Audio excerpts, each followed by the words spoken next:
धुंध और हल्की बारिश से घिरे चंदनपुर नाम के एक तटीय गांव में विक्रम नाम का एक 20 वर्षीय नौजवान रहा करता था। इस गांव में हर समय एक अजीब सी धुंध छाई रहती थी और आसमान से हल्की बारिश की बूंदें गिरती रहती थीं। विक्रम अनाथ था। उसकी माँ उसे जन्म देते ही चल बसी और उसके पिता सूर्य ही उसे पालने के एकमात्र सहारा थे।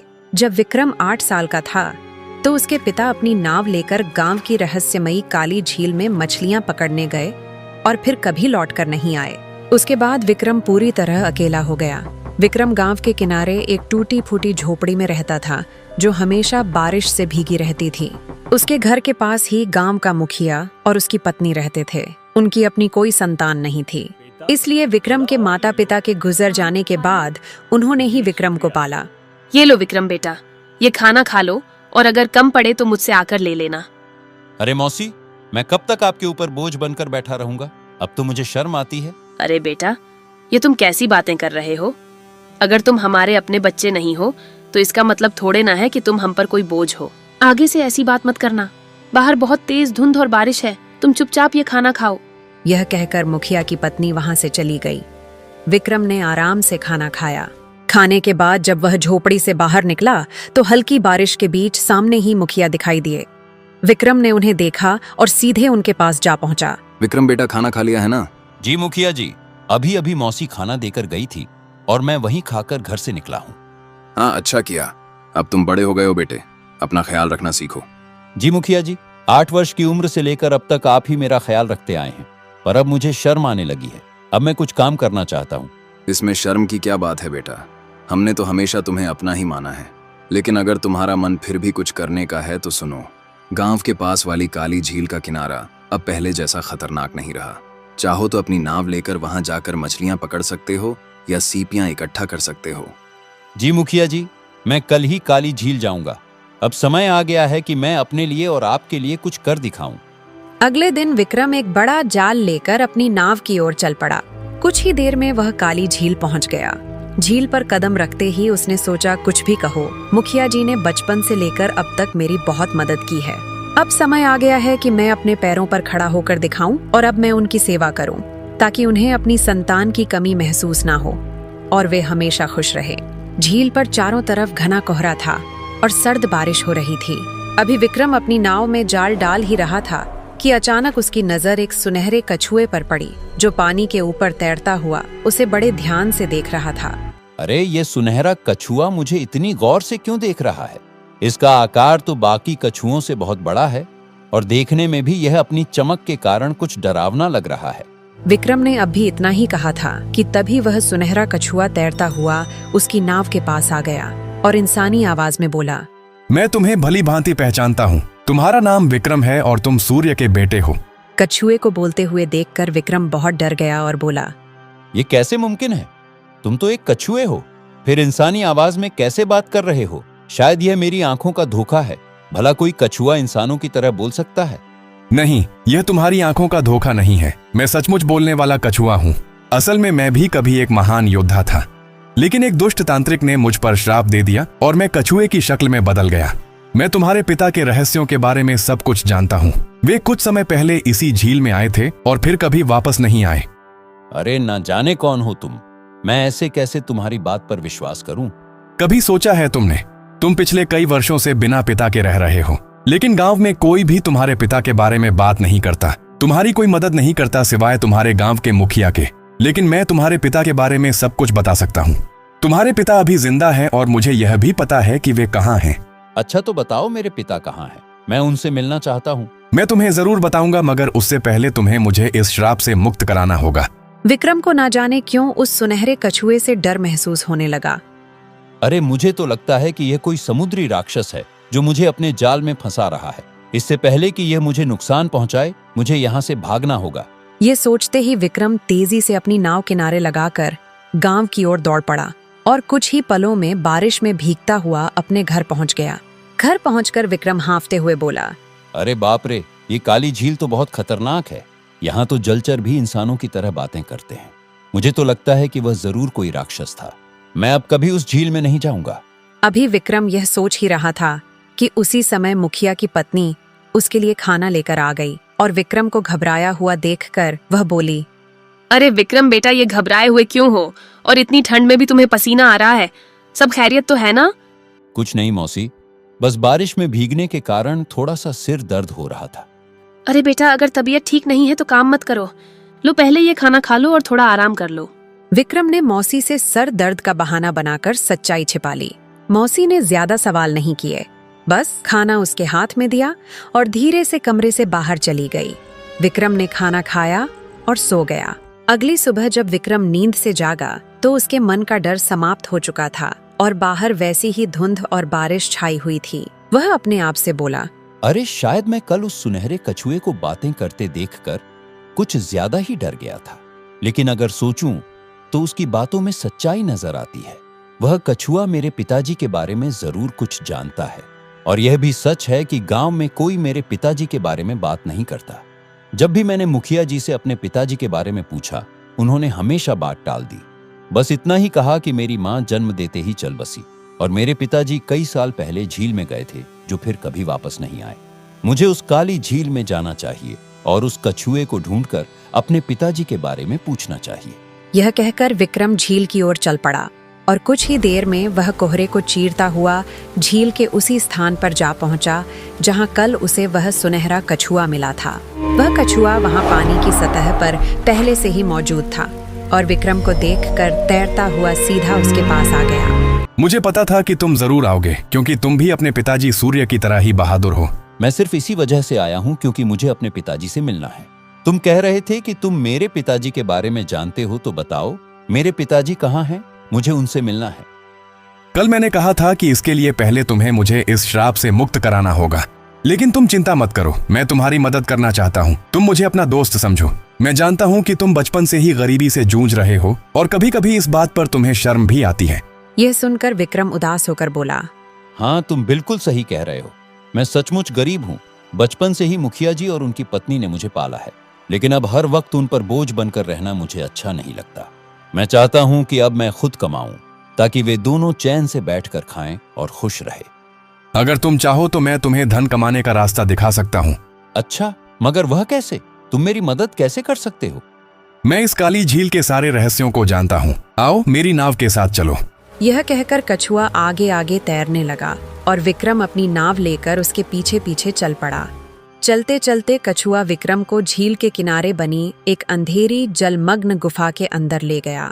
उस गुफा के बारे में किसी को कुछ पता नहीं था, क्योंकि यह झील पहले बहुत खतरनाक मानी जाती थी। इसीलिए लोग इस झील के इस हिस्से में आना पसंद नहीं करते थे। गुफा के अंदर जाते ही विक्रम की नजर एक पुराने लोहे के बक्से पर पड़ी। अरे इस बक्से में क्या है? मैं अभी इसे खोलकर देखता हूँ। जब विक्रम ने उस बक्से को खोला तो उसमें बेहिसाब कीमती मोती और सोने के सिक्के निकले। उन्हें देखकर विक्रम हैरानी से बोला, अरे बाप रे, इस बक्से में तो ढेर सारे मोती और सोने के सिक्के हैं। ये सब सामान किसका है? तुम पहले धनवान बनो, फिर मैं तुम्हें बताऊंगा कि मैं इस श्राप से कैसे मुक्त हो सकता हूँ। और जब तुम मुझे इस श्राप से आजाद कर दोगे तो मैं तुम्हें तुम्हारे पिताजी से मिलवाऊंगा। मुझे पता है कि वे कहाँ हैं। उस दिन का तो मुझे बेसब्री से इंतजार रहेगा। लेकिन एक बात याद रखना, मेरे बारे में किसी को कानों कान खबर नहीं होनी चाहिए। अगर किसी को पता चल गया तो तुम्हारे लिए अपने पिताजी से मिलना मुश्किल हो जाएगा। विक्रम वह बक्सा अपनी नाव में रखकर बारिश के बीच अपने घर की ओर चल पड़ा। घर पहुंचकर उसने बक्सा एक तरफ रख दिया। इतने में मुखिया और उनकी पत्नी विक्रम के लिए खाना लेकर आए। जब उन्होंने एक तरफ रखा हुआ बक्सा देखा तो मुखिया ने विक्रम से पूछा, विक्रम बेटा, ये बक्सा कहाँ से आया और इसमें क्या है? मुखिया के पूछने पर विक्रम को कुछ समझ नहीं आया कि वह मुखिया जी को क्या जवाब दे। इतने में मुखिया की बीवी ने बक्सा खोला और उसमें कीमती मोती और सोने के सिक्के देखकर बोली, विक्रम बेटा, तेरे पास ये इतने मोती और सिक्के कहाँ से आए हैं? विक्रम उन्हें सब कुछ सच बता देता, लेकिन वह उस सुनहरे कछुए की बातें याद कर रहा था जिसने उसे सख्ती से मना किया था। इसलिए उसने कुछ और ही बता दिया। मौसी, मैं काली झील में मछलियां पकड़ने गया था। जाल डालते डालते मैं काफी आगे निकल गया और वहां मुझे एक गुफा दिखाई दी। जब मैं उस गुफा के अंदर गया तो वहां मुझे यह बक्सा दिखाई दिया। मैंने उसे वहीं से उठाया और घर ले आया। विक्रम, तुमने यह ठीक नहीं किया। हो सकता है यह सारे मोती और सिक्के हमारे राजा के हों। शायद उसने इन्हें वहां सुरक्षित रखा था। अगर यह बात कहीं राजा तक पहुंच गई तो वह हमें सख्त सजा देगा। इससे पहले कि यह बात राजा तक पहुंचे कि किसी ने उसका खजाना चुरा लिया है, हमें तुरंत यह खजाना राजा के पास पहुंचा देना होगा। मुखिया की बातें सुनकर विक्रम ने सोचा, अब मुखिया जी को कैसे बताऊं कि यह मोती और सिक्के राजा के नहीं हैं? यह तो मुझे उसी सुनहरे कछुए ने दिए हैं। लेकिन अगर मैंने मुखिया जी को कछुए के बारे में बता दिया तो मेरे लिए अपने पिताजी से मिलना मुश्किल हो जाएगा, और मेरे लिए इन मोतियों और सिक्कों से ज्यादा अपने पिताजी से मिलना जरूरी है। विक्रम के लिए इन खजानों से ज्यादा अपने पिताजी से मिलना जरूरी था, इसलिए वह मुखिया के कहने पर राजा को खजाना देने के लिए राजी हो गया। ठीक है मुखिया जी, जैसा आप कहें, हम अभी यह बक्सा राजा को दे आते हैं। यह कहकर विक्रम ने वह बक्सा अपने सर पर उठा लिया। फिर वह और मुखिया कोहरे और बारिश में चलते हुए राजा के महल की ओर चल पड़े, और कुछ ही देर में वे राजा के भव्य दरबार में दाखिल हो गए। राजा के सामने बक्सा रखकर मुखिया ने कहा, महाराज सलामत, यह लड़का मेरा पड़ोसी है। यह काली झील में मछलियां पकड़ने गया था और वहां एक गुफा में इसे यह मोती और सिक्कों का बक्सा मिला। हमें शक हुआ कि शायद यह आपका ही है, इसलिए हम इसे फौरन आपके दरबार में ले आए हैं। यह सब सुनकर राजा के दिल में लालच जाग उठा, क्योंकि वह जानता था कि यह बक्सा उसका नहीं है। लेकिन इतने कीमती मोती देखकर उसके मन में यह ख्याल आया, ये मोती और सिक्के असल में मेरे नहीं हैं, मगर जब यह किस्मत से मेरे पास आ ही गए हैं तो मैं इन्हें बेकार क्यों जाने दूं? बेहतर यही होता है कि मैं इन लोगों को इसके बदले कुछ इनाम दे देता हूं, ताकि वे खुश हो जाएं और यह खजाना भी मेरे पास ही सुरक्षित हो जाए। यह सोचकर राजा ने उनसे कहा, हाँ, ये बक्सा मेरा ही है, मैंने ही इसे वहां सुरक्षित किया हुआ था। लेकिन तुम दोनों ने ईमानदारी से यह संदूक मेरे दरबार में लाकर बहुत अच्छा किया है। मैं तुम्हारी इस सच्चाई से खुश हूं, इसलिए तुम्हें इनाम दिया जाएगा। सिपाहियों, ये संदूक इनसे ले लो और खजाने में रख दो। और हाँ, इन्होंने ईमानदारी का सबूत दिया है, इसलिए मेरे खजाने से इन्हें इनाम के तौर पर कुछ धन दे दिया जाए, ताकि यह खुश भी हो जाए और दूसरों के लिए एक मिसाल भी बने। सिपाहियों ने राजा के आदेश पर उनसे वह संदूक ले लिया और उसके बदले इनाम के तौर पर उन्हें कुछ धन दे दिया। मुखिया वह रकम पाकर बहुत खुश था, मगर विक्रम का दिल बेचैन था। उसे अच्छी तरह मालूम था कि राजा झूठ बोल रहा है, लेकिन वह कुछ कह नहीं सकता था, क्योंकि कछुए ने उसे अपनी सच्चाई बताने से मना किया था। विक्रम को डर था कि अगर उसने सच बता दिया तो उसका अपने पिताजी से मिलना मुश्किल हो जाएगा। विक्रम के लिए दौलत से बढ़कर अपने पिताजी से मिलना जरूरी था, इसीलिए वह चुप रहा और फिर दोनों इनाम की रकम लेकर बारिश में अपने घर की ओर चल पड़े। विक्रम मुखिया के साथ उसके घर चला गया और घर पहुंचकर उसने अपनी रकम भी मुखिया को दी और कहा, मुखिया जी, यह रकम भी आप ही रख लीजिए। आपने हमेशा मेरी देखभाल की है और मुझे खुशी है कि यह रकम आपके काम आएगी। मुखिया को वो रकम देकर विक्रम वहां से चला गया और अगले दिन सुबह होते ही धुंध और बारिश के बीच विक्रम फिर से काली झील की ओर चल पड़ा और कुछ ही देर में वह झील की उसी जगह पहुंच गया जहां उसे वह सुनहरा कछुआ मिला था। तभी वहां एक अंधा भिक्षु आ पहुंचा, जो एक पुरानी चट्टान के नीचे बैठा था। उसने अपनी छड़ी ठकठकाते हुए विक्रम से पूछा, अरे बेटा, तुम कौन हो और इस भयंकर धुंध वाली झील पर क्या कर रहे हो? मैं सूर्य का बेटा हूँ और मैं इस झील में मछलियां पकड़ने आता जाता रहता हूँ। यह सुनकर वह अंधा भिक्षु चौंक तो गया, मगर कुछ नहीं बोला और चुपचाप वहां से अपनी छड़ी के सहारे चला गया। अंधे भिक्षु के जाते ही वह सुनहरा कछुआ तैरता हुआ वहां आ पहुंचा। वह अंधा भिक्षु तुमसे क्या कह रहा था? कुछ नहीं, वह बस पूछ रहा था कि तुम कौन हो और यहाँ क्या कर रहे हो। मैंने बताया कि मैं सूर्य का बेटा हूँ और यहाँ आता जाता रहता हूँ। यह अंधा भिक्षु असल में एक धोखेबाज है। उसने सिर्फ एक लाचार भिक्षु का वेश ओढ़ रखा है, लेकिन अंदर से वह एक शैतान है। मुझे उस भिक्षु से कोई मतलब नहीं है। मुझे सिर्फ तुम और अपने पिताजी की परवाह है। बस तुम बताओ कि मैं तुम्हें उस श्राप से कैसे मुक्त करवा सकता हूँ। अच्छा, तो चलो फिर मेरे साथ। वह विक्रम को उसी गुफा के और गहरे हिस्से में ले आया, जहां एक चमकता हुआ मायावी शंख रखा था, जिसमें भयानक काली ऊर्जा भरी हुई प्रतीत हो रही थी। कल अमावस्या की रात है। तुम्हें आधी रात को इसी जगह आकर आंखें बंद करके उस मायावी शंख को जमीन पर पटक कर तोड़ना होगा। शंख टूटते ही मैं श्राप के प्रभाव से मुक्त हो जाऊंगा और फिर तुम्हें यह राज बताऊंगा कि तुम्हारे पिता कहाँ हैं। क्या मैं इस शंख को अभी तोड़ दूं? नहीं, कल अमावस्या की रात है। तुम इसे सिर्फ कल ही तोड़ सकते हो। इतना कहकर वह सुनहरा कछुआ गहरे पानी में गायब हो गया और विक्रम भी अपनी नाव लेकर घर की तरफ चल पड़ा और दूसरी तरफ वह अंधा भिक्षु छुपकर उन दोनों की बातें सुन रहा था। वह भी विक्रम के पीछे चल पड़ा। जब विक्रम अपने घर के करीब पहुंचा तो उसने धुंध में उस अंधे भिक्षु को अपने पीछे आते देखा और वहीं रुक गया। भिक्षु करीब आकर विक्रम से बोला, मैंने अपनी कानों से सुना है कि तुम उस सुनहरे कछुए से बात कर रहे थे। देखो, तुम इस कछुए को नहीं जानते। वह कोई साधारण कछुआ नहीं है, मैं सब जानता हूँ। लेकिन वह कछुआ मेरे पिताजी के बारे में जानता है और मैं किसी भी कीमत पर अपने पिताजी को पाना चाहता हूँ। तुम्हारे पिताजी अब इस संसार में नहीं रहे। वह कछुआ तुम्हें फंसाकर श्राप से मुक्ति पाना चाहता है। यह सुनकर विक्रम क्रोधित हो गया। अरे भिक्षु महाराज, मैं साधु संतों का सम्मान करता हूँ, मगर तुम्हारे जैसे पाखंडी लोगों का नहीं, जो दूसरों की उम्मीदें तोड़ते हैं। याद रखो, इसके आगे मैं एक भी शब्द बर्दाश्त नहीं कर सकता। बेहतर है चुपचाप यहाँ से निकल जाओ। चले जाओ, वरना तुम्हारे लिए अच्छा नहीं होगा। यह कहकर विक्रम अपने घर चला गया और दूसरी तरफ मुखिया और उसकी बीवी जब अपने घर से निकले तो उनकी नजर बारिश में भीगते उस अंधे भिक्षु पर पड़ी। वे दोनों भिक्षु के पास आए और मुखिया ने भिक्षु से कहा, अरे भिक्षु महाराज, आप यहाँ इस भयानक मौसम में क्या कर रहे हैं? मैंने विक्रम को सच्चाई बताने का प्रयास किया, लेकिन वह सुनने को तैयार ही नहीं हुआ और वह उस सुनहरे कछुए को श्राप से मुक्त करवाना चाहता है। अगर वह कछुआ अपने श्राप से मुक्त हो गया तो गांव में भयंकर बाढ़ आ जाएगी। गांव का एक भी व्यक्ति जीवित नहीं बचेगा। हाँ, बिल्कुल सही, लेकिन विक्रम सुनने के लिए तैयार ही नहीं है। भिक्षु महाराज, आप चिंता मत करें, मैं अभी विक्रम को समझाता हूँ। यह कहकर मुखिया उसी वक्त बारिश में भीगते हुए विक्रम के घर गया और घर जाकर विक्रम से कहा, विक्रम, यह मैं क्या सुन रहा हूँ? तुम काली झील में किसी सुनहरे कछुए से मिलते हो जो इंसानों की तरह बातें करता है। क्या तुम्हें यह अजीब नहीं लगा कि एक जलचर इंसान की तरह कैसे बोल सकता है? ओ, तो आपको पता चल गया। देखिए मुखिया जी, शुरू में मुझे यह सब अजीब लगा था, लेकिन अब नहीं, और मुझे पूरा विश्वास है कि यह बात आपको उस अंधे भिक्षु ने ही बताई होगी। देखिए मुखिया जी, 8 साल पहले मेरे पिताजी रहस्यमय ढंग से लापता हो गए थे और वह कछुआ जानता है कि मेरे पिताजी कहाँ हैं। मैं बस अपने पिताजी को पाना चाहता हूँ, उनसे मिलना चाहता हूँ। बेटा, तुम अपने पिताजी के बारे में कुछ भी नहीं जानते हो। हाँ, मैं नहीं जानता, बिल्कुल नहीं जानता, क्योंकि आपने कभी मुझे बताया ही नहीं और ना ही गांव वालों ने कुछ कहा, तो फिर मैं कैसे जान पाता।